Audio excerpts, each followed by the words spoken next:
തിരുവനന്തപുരം ശ്രീകാര്യത്ത് മദ്യപിച്ചെത്തിയവർ 3 പേരെ കുത്തിപ്പരിക്കേൽപ്പിച്ചു. പനങ്ങോട്ടുകോണം സ്വദേശികളായ സഞ്ജയും മറ്റു 2 പേരുമാണ് അയൽവാസികളായ സഹോദരങ്ങളെ കുത്തിയത്. മദ്യപിച്ച അസഭ്യം പറഞ്ഞവരെ അയൽവാസികളായ സഹോദരങ്ങൾ ചോദ്യം ചെയ്തതാണ് പ്രകോപനത്തിന് കാരണമായത്.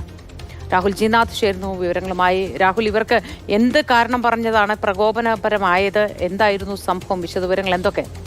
മോത്തി, ഇന്നലെ രാത്രി 11 മണിക്കാണ് ശ്രീകാര്യത്ത് ഈ പനങ്ങോട്ട് കോണത്തുള്ള വീടിന് മുകളിൽ നിന്ന് സഞ്ജയും സുഹൃത്തുക്കളും, സഞ്ജയ് ആ വീട്ടിൽ താമസിക്കുന്ന ആളാണ്, സഞ്ജയും സുഹൃത്തുക്കളും മദ്യപിച്ച് പരസ്പരം അസഭ്യം പറഞ്ഞത് മറ്റേ അറിയുമല്ല എന്നാണ് നമ്മൾ മനസ്സിലാക്കുന്നത്.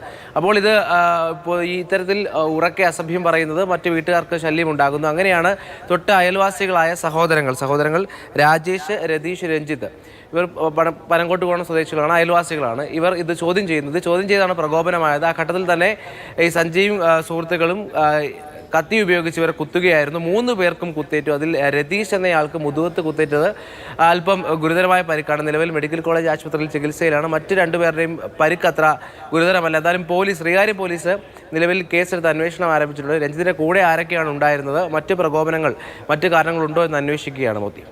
ശരി, രാഹുൽ ജിനാഥാണ് വിശദവിവരങ്ങൾ പങ്കുവച്ചത്.